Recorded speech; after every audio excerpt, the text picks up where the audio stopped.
I'm a 29-year-old woman still grieving the loss of my mother to ovarian cancer. My stepsister, Amelia, has been a thorn in my side since our parents married, her jealousy and resentment a constant dark cloud.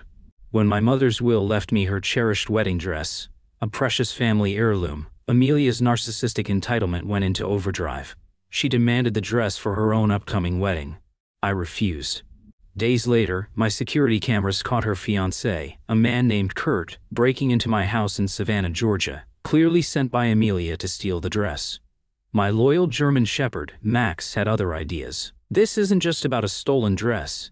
It's a story of complex family dynamics, the devastating impact of a stepsister's relentless bullying and gaslighting, and my journey to finally establish unbreakable boundaries.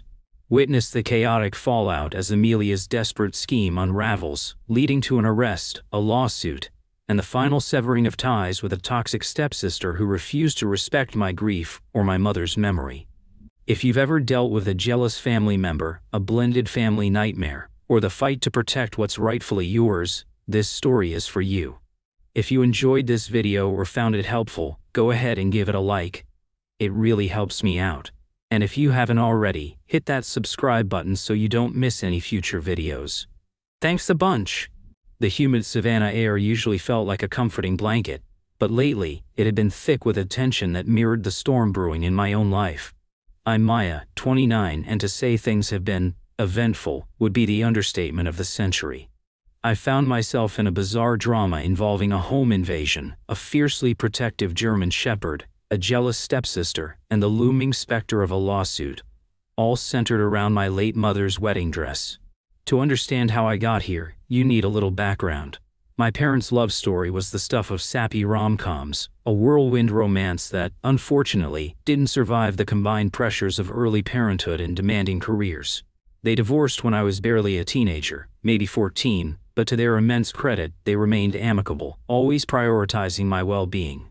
We still had family dinners, celebrated holidays together, a united front for my sake. When I was in college at SCAD, Savannah College of Art and Design, my mom, a wonderfully vibrant woman named Eleanor, found love again. His name was Carlos, a kind, gentle architect with a warm smile, and unfortunately, a daughter from his previous marriage, Amelia.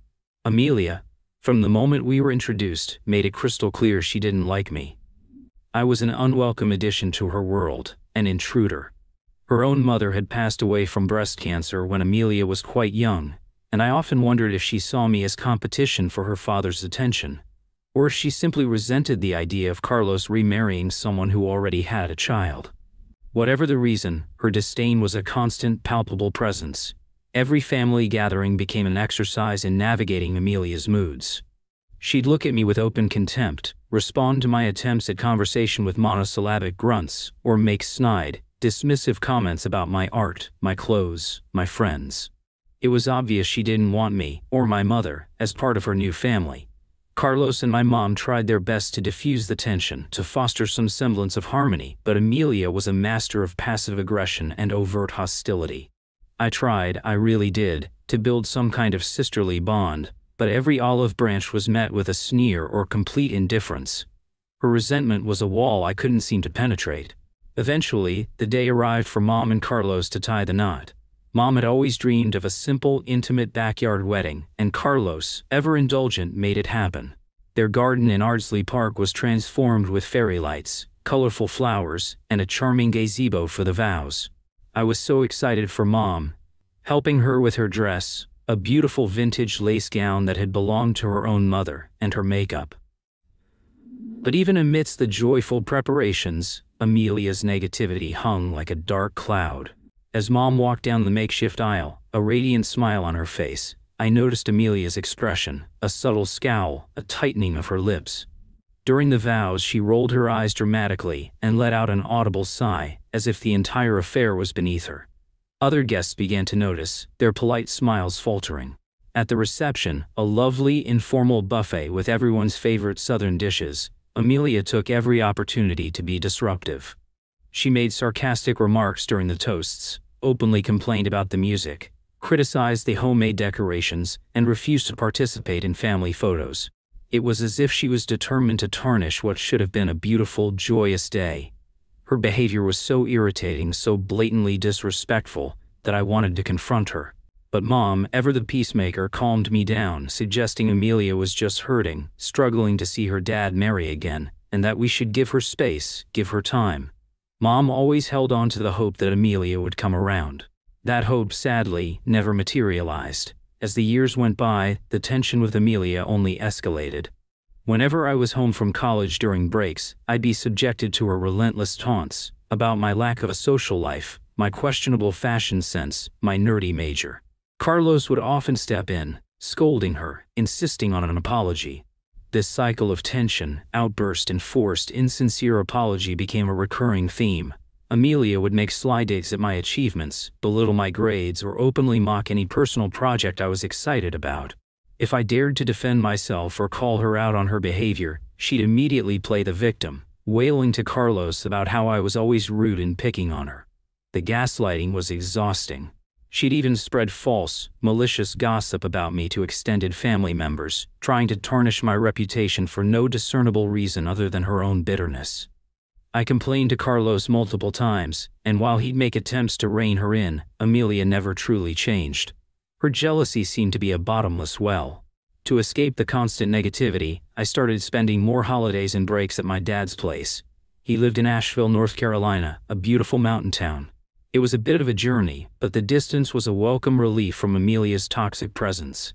My dad's house became my sanctuary, a place where I could relax without feeling constantly judged or on edge. Mom, with her ever-hopeful heart, would often try to persuade me to spend more time at her and Carlos's house, to try again with Amelia. I could never bring myself to tell her the full extent of Amelia's bullying. I didn't want to shatter her idealized vision of us eventually becoming a happy, blended family. That codependent desire to protect my mother's feelings kept me silent about how much Amelia's behavior truly affected me. Then, disaster struck. During my third year at SCAD, we received devastating news. Mom had gone for a routine checkup and was diagnosed with stage 3 ovarian cancer. The world tilted. I couldn't imagine life without her. I rushed back to Savannah, my heart a leaden weight in my chest. Carlos was visibly distraught, trying to be strong for everyone, but the fear in his eyes was unmistakable.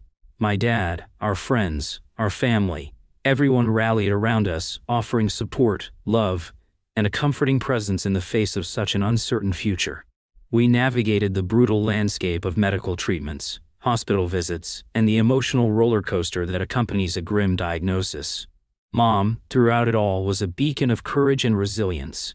Her spirit, her determination to fight, inspired me every single day. Amelia, however, contributed absolutely nothing. While the rest of us were grappling with the harsh realities of Mom's illness, Amelia remained indifferent, unhelpful, almost annoyed by the disruption to her own life. Her lack of empathy was chilling. I'll never forget one particularly dark night. I was sitting alone on the porch swing outside Mom's hospital room, tears streaming down my face, terrified of losing her. Amelia walked by, saw me crying, and instead of offering a kind word, a comforting gesture, she just smirked. A cold, cruel smirk. She then proceeded to taunt me, saying there was nothing I could do, that people die, get over it. It was a moment of such profound, gratuitous cruelty, especially when I was at my most vulnerable, that it etched itself into my memory. In the days that followed, she even sent me unsolicited social media posts depicting the final harrowing moments of cancer patients. A macabre and sadistic attempt to magnify my pain. The lack of compassion was breathtaking. This wasn't just sibling rivalry, this was something far darker, far more disturbed. Her behavior was a clear indication of narcissistic traits, a profound lack of empathy coupled with the desire to inflict emotional pain. A few short, brutal months later, my beautiful, courageous mother passed away. The cancer had spread too quickly.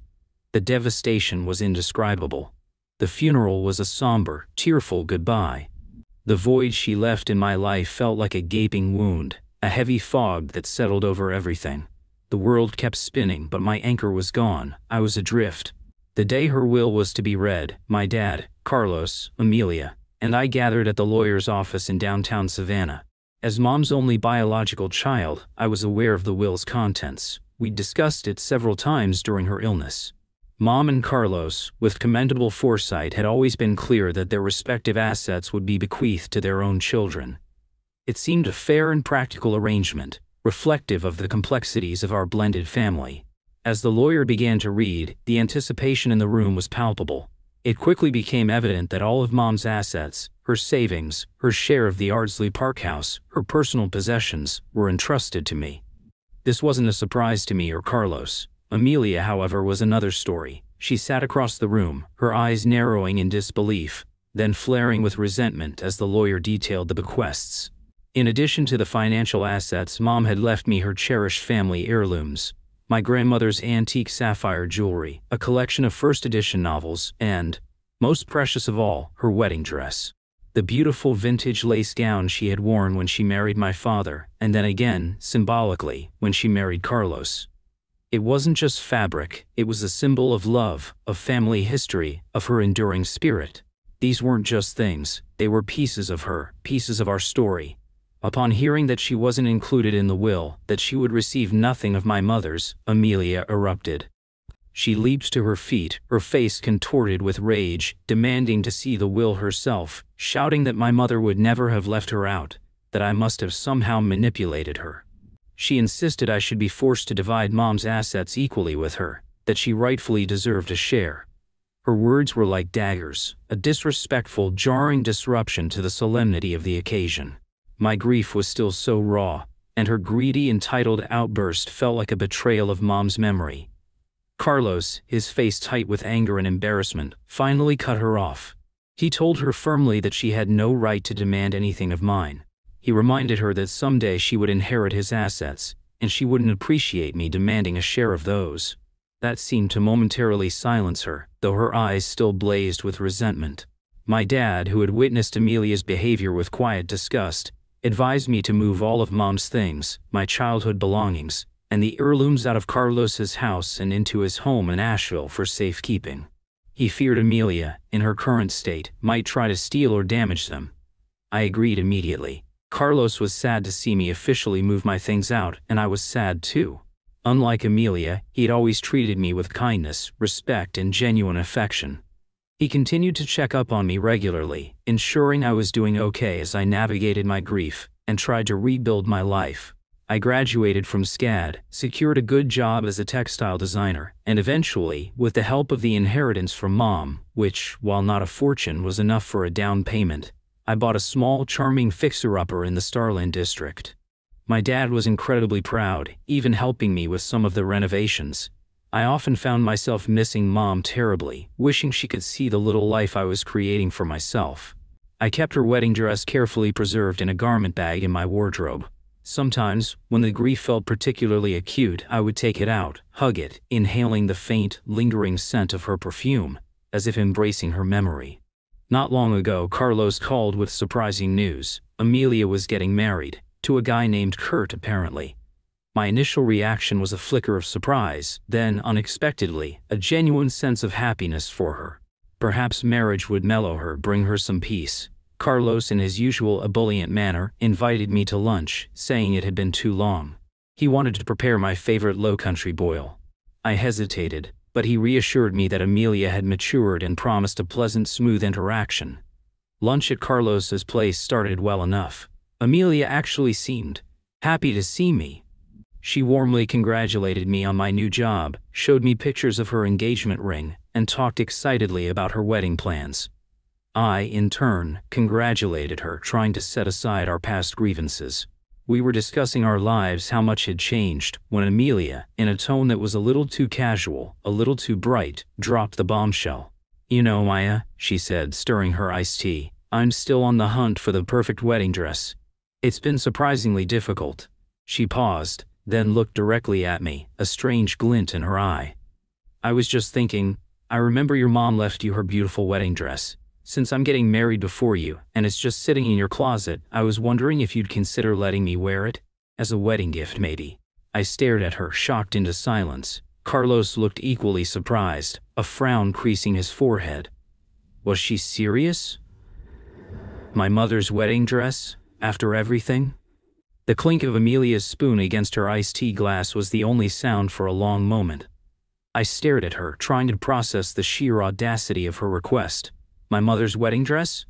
The one that held so much sentimental value, so many precious memories. The one that was, in a very real sense, the last tangible piece of mom I had left. Are you joking, Amelia? I finally managed. My voice barely a whisper. She laughed, a light, airy sound that grated on my nerves. Why would I be joking? It's a beautiful dress, Maya. And since you're not using it and I'm getting married, it just makes sense. Think of it as your wedding gift to me. Her callousness, her complete disregard for the dress's emotional significance to me, was breathtaking. Amelia, I said, my voice firmer now, that dress is not just a piece of clothing, it was Mom's. It means the world to me. It's not something I could ever consider lending out, let alone giving away. I tried to keep my tone even, to explain the sentimental value, but she just waved a dismissive hand. Oh, don't be so dramatic, she said, her smile fading, replaced by a familiar petulance. We're stepsisters, Maya. We shared a part of her life. That means I have an equal right to it. Besides, it's just sitting in your closet collecting dust. I'd actually be using it. The entitlement was astounding. An equal right? I repeated, incredulous. Amelia, Mom left that dress to me. In her will, it was her specific wish. It has nothing to do with you having an equal right, and everything to do with respecting her final wishes, and the deep personal connection I have to it. The atmosphere grew heavy with tension. Carlos, looking increasingly uncomfortable, attempted to intervene. Amelia, honey, Maya's right. That dress is very special to her. It's not about money, or even about you getting married first. It's about what it represents. Amelia, however, seemed resolute, her desire hardening into a stubborn, almost obsessive glint in her eyes. I'm ready to pay you for it, Maya, if that's what you want, she said, as if that would somehow make her demand more palatable.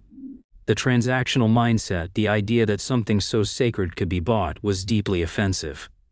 The conflict escalated. Hurt and frustration warred within me. How could she not understand? How could she be so insensitive, so grasping? It's not about money, Amelia, I exclaimed, my voice rising. It's about respect. It's about sentiment. It's something my mother wanted me to have. Amelia then deployed her most manipulative tactic. Your mother would have wanted me to wear it, she said, her voice suddenly soft, feigning a deep understanding of Mom's desires. If she were alive, she'd give it to me in a heartbeat. You're just being selfish, Maya. Hoarding it for yourself. That was it. The audacity of her claim, especially considering how she had treated Mom during her illness, how she had shown zero concern, zero compassion. It was too much. Selfish? I shot back, my voice trembling with anger. You had no concern for my mother when she was dying of cancer, Amelia. You made her last months, my last months with her, a living hell with your attitude. And now you have the gall to stand there and invoke her memory, to pretend you know what she would have wanted, just so you can get your hands on her dress? A dress you probably only want because it's an heirloom? Something to show off? The exchange grew more heated, our voices rising, old resentments bubbling to the surface. I reiterated, my voice shaking but firm, that the dress was not negotiable. I couldn't fathom parting with such a meaningful keepsake, especially not to someone who had shown such profound disrespect for both me and my mother's memory. Amelia's insistence, her blatant disregard for my feelings, intensified the conflict. Carlos tried again and again to calm the situation, but I realized Amelia was not going to back down. Her narcissistic determination to get what she wanted, regardless of the emotional cost to others, was on full display. Finally, I'd had enough. I've spoken my mind, Carlos, I said, turning to him, my voice tight with emotion. I'm not going to sit here and be disrespected any further. Thank you for the meal. I stood up, my hands shaking, and left. I didn't look back at Amelia. I immediately called my dad and recounted the entire unbelievable incident. He was just as shocked and appalled as I was. That girl is trouble, Maya, he said, his voice grim, knowing her antics, her sense of entitlement. I wouldn't put it past her to try something stupid. You need to secure your place. Immediately. Cameras, alarm system, the works. I initially thought he was being a bit overdramatic, but then I remembered Amelia's cold, resolute expression, the almost obsessive gleam in her eye when she talked about the dress. A shiver went down my spine. I decided to listen to my dad. That weekend I had a state-of-the-art security system installed, complete with cameras covering every entry point to my little Starland house. Fast forward to today. I was at work, swamped with design deadlines and client meetings. Suddenly my phone blew up. Alarm notifications from my home security system. My heart leaped into my throat. Concerned, I quickly opened the app on my phone. And there, on the live feed from my living room camera, was an unidentified man, wearing a ski mask, rifling through my belongings. He was heading towards my bedroom, towards the wardrobe where I kept Mom's dress. Panic, cold and sharp, seized me. I fumbled with my phone, my fingers clumsy as I dialed 911, babbling my address, a break-in in progress. Then, I grabbed my keys and raced out of the office, my mind a maelstrom of fear and fury. I sped home, my life feeling like it depended on it. Images of the masked intruder, of Mom's dress being stolen, flashing before my eyes. As I screeched into my driveway, my heart hammering, I saw a sight that made me gasp. 2 Savannah Police Department cruisers were already there, their lights flashing. I dashed inside, my breath catching in my throat, only to find 2 police officers in the process of handcuffing the intruder. His ski mask was off, and his legs were bleeding. My German Shepherd, Max, usually a gentle giant but fiercely protective, was standing a few feet away, growling low in his throat, his hackles raised. He'd clearly taken serious offense to this unwelcome visitor. Then the police turned the intruder around to escort him out, and I let out an audible sigh of relief, quickly followed by a gasp of disbelief. I recognized him instantly from Amelia's engagement photos. It was Kurt, her fiancé, my soon-to-be brother-in-law. When Kurt saw me standing in the doorway, his eyes widened. Then he started shouting, You have to tell them to let me go. I'm family. Amelia sent me. She just wanted the dress. Your mother's wedding dress, she said. I had to get it for her. My eyes widened in shock, the sheer, unmitigated gall. The absurdity of the situation struck me. Breaking into someone's house on his fiancé's orders, to steal a wedding dress. I just shook my head in disbelief, unable to fathom the depths of their delusion. Before I could react further, the police intervened, firmly leading a still protesting Kurt away. I immediately called my dad again, recounting the insane events. He was furious but relieved I was okay. He assured me he'd catch the next available flight from Asheville to be with me.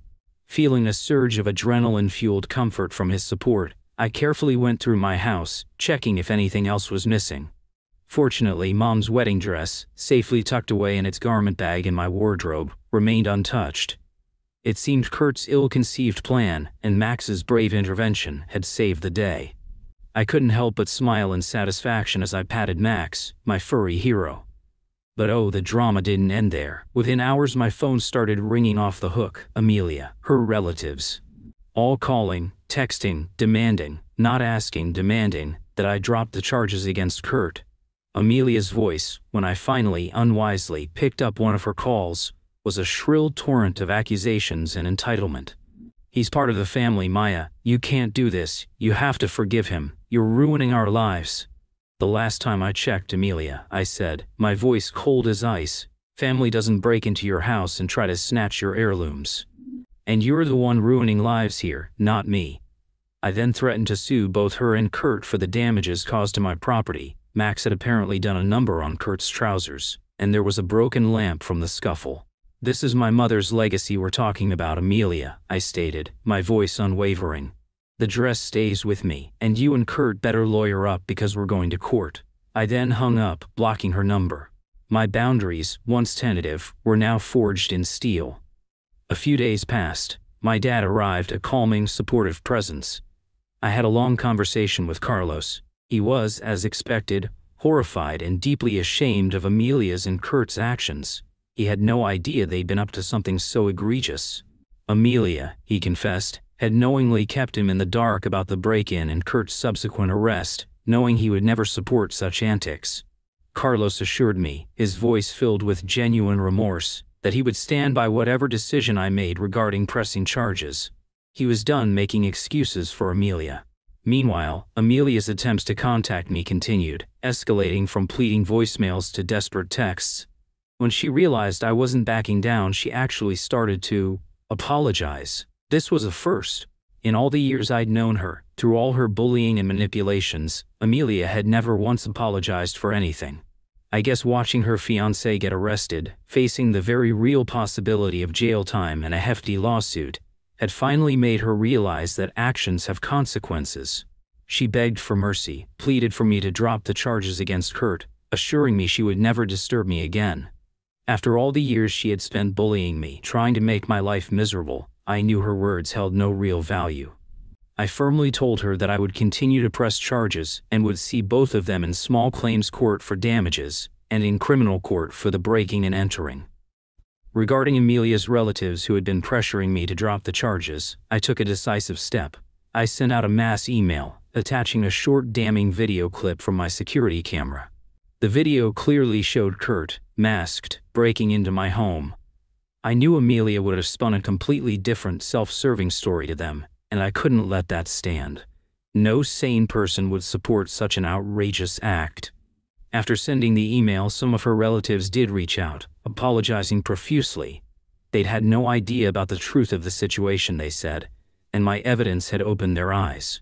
It was a relief to know that at least some of them understood the reality of what had happened and acknowledged the wrongfulness of the break-in. Their enabling of Amelia's past behavior had likely contributed to her current predicament.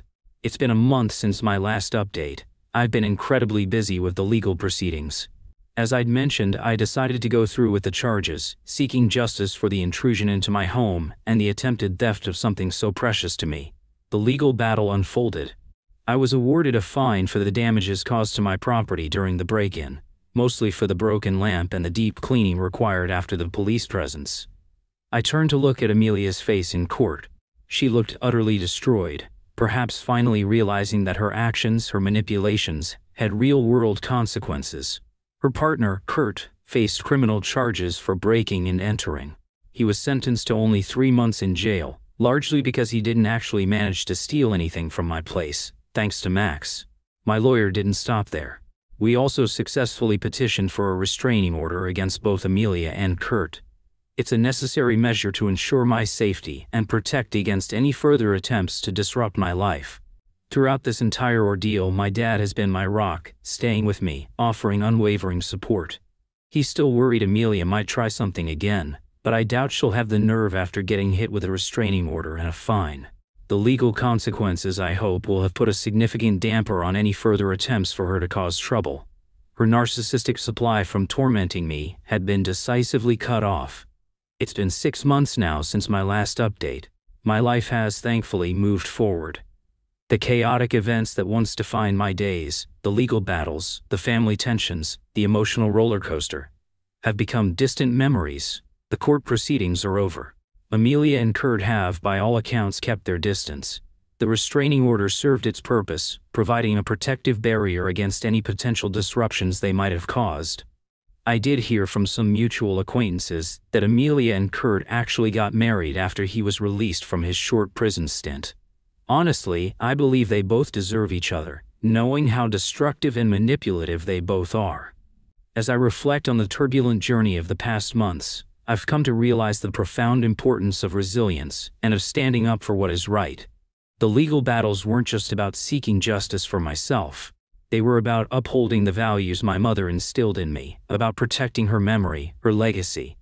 I find myself in a calmer, more stable place in life now. It's a new chapter, free from the tumultuous drama that once defined my existence, and I look forward with a quiet sense of hope and determination to what the future holds.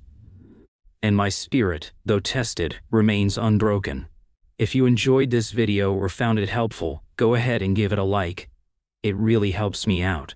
And if you haven't already, hit that subscribe button so you don't miss any future videos.